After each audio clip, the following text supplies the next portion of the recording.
नमस्कार, न्यूज़ देख रहे हैं आप। आपके साथ मैं हूं सुधांशु शेखर। हरियाणा की मशहूर यूट्यूबर ज्योति मल्होत्रा समेत 6 लोगों को पुलिस ने जासूसी के आरोप में गिरफ्तार किया है। आपको बताऊं कि ज्योति मल्होत्रा के पास क्या सबूत मिले हैं और उनके साथ साथ जो लोग हैं उनकी गिरफ्तारी किस वजह से हुई है, उनके पास भी क्या प्रूफ मिले हैं, यह सब मैं आपको विस्तार से बताऊंगा। आप इस पूरे वीडियो में बने रहिए, उसमें आपको पता चलेगा कि यह जाल कितना लंबा बिछा हुआ था। जी हाँ, आपको बताऊं कि ज्योति मल्होत्रा एक मशहूर यूट्यूबर है। वो हरियाणा की रहने वाली हैं और वो ट्रैवलिंग वीडियो बनाती हैं। जगह जगह जाकर वो ट्रैवलिंग वीडियो बनाया करती हैं और इंस्टा हो गया और उसके अलावा यूट्यूब हो गया, इन सभी सोशल मीडिया प्लेटफॉर्म पर वो अपना वीडियो अपलोड करते रहती हैं। साल 2023 में वो पाकिस्तान यात्रा पर गई थी। वहाँ पाकिस्तान के कई इलाकों में जाकर उन्होंने पाकिस्तान की जमकर तारीफ करी थी। पाकिस्तान की सभ्यता, संस्कृति, खान पान, इसके अलावा सिर्फ पाकिस्तान की पॉजिटिव की ही बातें उन्होंने पाकिस्तान में जाकर करी थी और वहाँ से उन्होंने भारतीय सभ्यता, संस्कृति और भारत के अन्य चीज़ों की तुलना पाकिस्तान की सभ्यता, संस्कृति और चीज़ों से करी थी। हमेशा उन्होंने पाकिस्तान की ही तारीफ करी थी और जगह जगह पर उन्होंने सोशल मीडिया अपने अकाउंट पर यह वीडियो साझा करा था। कई क्लिप उनके पाकिस्तान से जुड़े वीडियो का है जो इंस्टाग्राम हो गया, इसके अलावा यूट्यूब पर हो गया, कई वीडियो उन्होंने साझा किए हैं।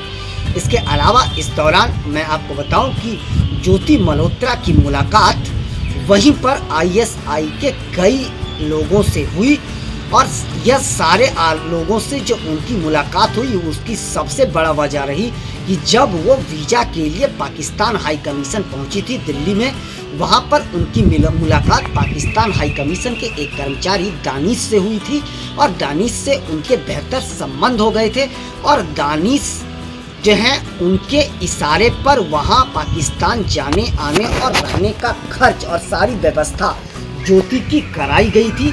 और वहीं पर पाकिस्तान में जो आईएसआई के 6 लोगों के साथ उनके संपर्क हुए थे, उन सभी 6 लोगों ने उन्हें आईएसआई के बड़े बड़े अधिकारियों से मुलाकात करवाई थी।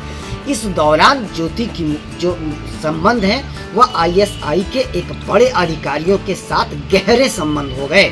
जी हाँ, उसके बाद ज्योति की उनसे लगातार बातचीत होती रही, टेलीग्राम के माध्यम से, फ़ोन के माध्यम से, अलग अलग माध्यम से ज्योति की जो बातचीत है वह उस अधिकारियों से होते रहा। उसके बाद ज्योति दिल्ली वापस लौटी और दिल्ली आने के बाद उनकी मुलाकात ज्योति से कई बार हुई और ज्योति की मुलाकात दानिश से कई बार हुई है। और दानिश धीरे धीरे भारत में जासूसी के लिए लोगों को तैयार कर रहा था और ज्योति पाकिस्तान में रहकर भी भारत के जगहों के बारे में, भारत के कई सुरक्षा से जुड़े मामलों की जानकारी ज्योति लीक कर रही थी। उसके बाद मैं आपको बताऊं कि जिस आईएसआई के अधिकारी के साथ ज्योति के गहरे संबंध हुए थे, हाल ही में ज्योति ने उसी लोगों के साथ जो है वह इंडोनेशिया का दौरा किया था और इंडोनेशिया से भी उन्होंने भारत के कई जो गुप्त चीज़ें हैं उन सारी चीज़ों की जानकारी उसे साझा करी थी और ये सारी बातों का खुलासा धीरे धीरे हो गया। मैं आपको बताऊं कि ज्योति जो है, ज्योति पर कई आरोप लगाए हैं और ज्योति ने कई सुरक्षा से जुड़े खुलासा जो है वह किया है। भारतीय एजेंसियों, कई एजेंसियों से जुड़ा मामला और भारत के कई जगहों जो गुप्त जगह हैं जहां जिनके बारे में खुलासा नहीं किया जा सकता है सोशल मीडिया पर, उन जगहों के बारे में भी पाकिस्तान की जासूस एजेंसी कह सकते हैं आईएसआई को बताया है और ये सारी बातें धीरे धीरे लीक होने लगी। मैं आपको बताऊं कि यह एक लंबा खेल चल रहा था और जिसके बाद पुलिस ने शिकंजा कसा और कई एजेंसियां लगातार इस पर नज़र बनाए हुए था और सारी बातों का जब प्रूफ मिलना एजेंसियों को, भारतीय सुरक्षा एजेंसियों को शुरू हुआ, उसके बाद एजेंसियों ने इन सभी लोगों पर शिकंजा कसा और सभी को अलग अलग जगहों से गिरफ्तार किया गया है। मैं आपको बता दूं कि पुलिस ने भारत के अलग अलग राज्यों से 6 आरोपियों को गिरफ्तार किया है।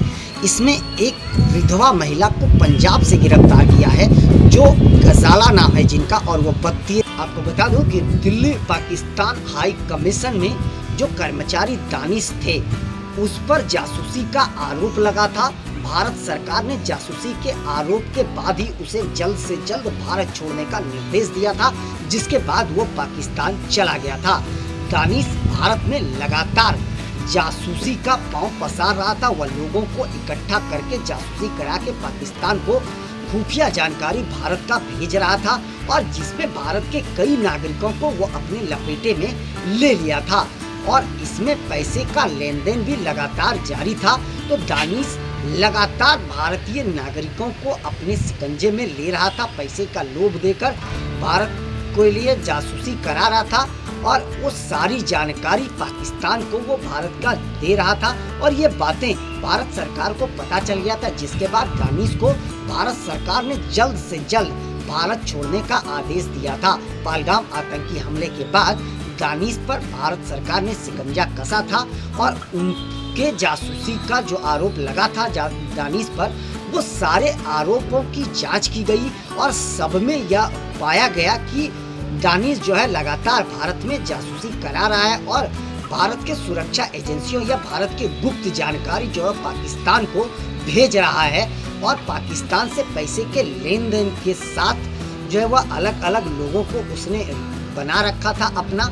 कई लोगों का जाल दानिश ने यहाँ पर बनाया था, और ये एक बड़ा नेटवर्क भारत में काम कर रहा था, जिसको लीड दानिश कर रहा था।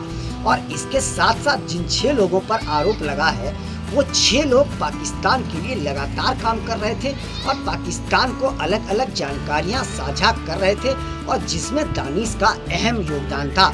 यानी दानिश भारत में रहकर भारत की जासूसी करा रहा था, और भारतीय लोगों से ही करा रहा था।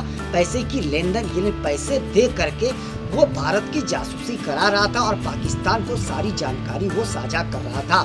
मैं आपको बता दूं कि इस जानकारी साझा करने में टेलीग्राम के अलावा अलग अलग नेटवर्क का भी जो है मदद लिया गया, और जिसके जरिए सारी जानकारी पाकिस्तान को भेजी जा रही थी। यानी दानिश जो है वह अहम जिम्मेदारी दानिश को पाकिस्तान की ओर से दी गई थी, और वो लगातार इस तरीके का काम कर रहा था।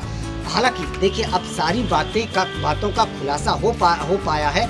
अब देखना बेहद दिलचस्प होगा कि ये नेटवर्क कहां तक काम कर रहा था। अभी तक तो 6 लोगों की गिरफ्तारी हुई है, लेकिन जो जानकारी मिल पा रही है उसके अनुसार अभी कई और लोगों की गिरफ्तारी होनी बाकी है, क्योंकि नेटवर्क बहुत लंबे हैं और जांच धीरे धीरे आगे बढ़ रहा है। कई सुरक्षा एजेंसियां लगातार इस मुद्दे पर, इस मामले पर नजर बनाए हुए हैं, और वो जांच कर रही है। अब देखते जाइए और किस नामों का खुलासा हो पाता है। फिलहाल के लिए बस इतना ही। मुझे दीजिए इजाजत। हम अन्य खबरों के साथ आप सबों के बीच रूबरू होते रहेंगे। आप सबों से निवेदन है कि चैनल को आगे बढ़ाने के लिए लाइक, शेयर, सब्सक्राइब के साथ साथ कमेंट करना ना भूलें, और आप लोग भी अपना बहुत ज्यादा ख्याल रखें। आप सभी का तहे दिल से शुक्रिया।